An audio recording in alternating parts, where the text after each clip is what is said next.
Hi hello welcome to Aadab Hyderabad. నేను మీ journalist Sai. ఆడబిడ్డలు పుట్టింటి ఆనందాన్ని కోరుకుంటారు.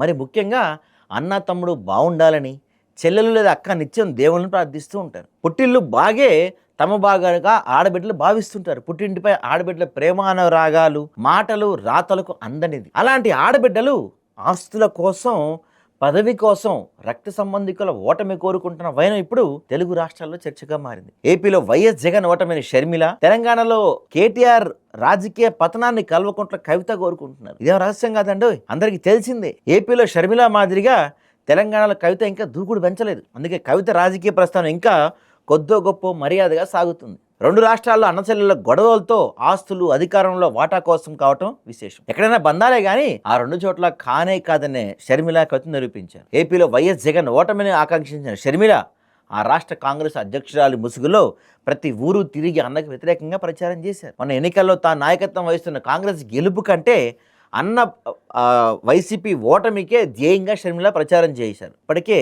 ఏపీలో వైసీపీ వ్యతిరేక రాజకీయాలనే షర్మిల చేస్తూ ఉన్నారు. ఏదైనా పనిని వినాయకుడి పూజతో మొదలుపెట్టే చందంగా జగన్పై విమర్శ మొదలుపెట్టి షర్మిల మిగిలిన పార్టీలపై మాట్లాడుతూ ఉంటారు. ఇక్కడ చూస్తే జూబ్లీహిల్స్ ఉప ఎన్నిక బాధ్యతలు నెత్తికెత్తుకున్న కేటీఆర్ పతనాన్ని కవిత కోరుకున్నారు. తనను సస్పెండ్ చేసిన బీఆర్ఎస్ గురించి ఆలోచించడం ఎందుకులేని ఆమె అనుకోవటం లేదు.